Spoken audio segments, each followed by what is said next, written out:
Assalamu Walaikum. Hello friends, how are you? Welcome back to our new video.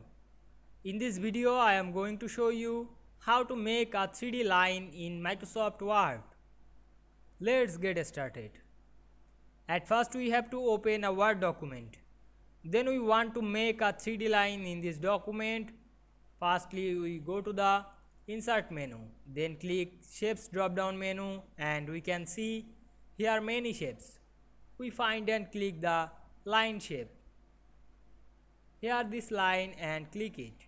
Then press shift on your keyboard and draw these shapes.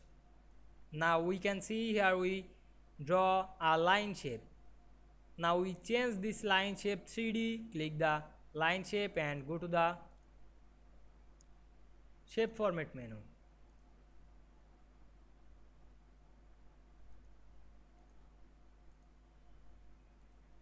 Then click shape effects and choose preset. Now I select the preset 9.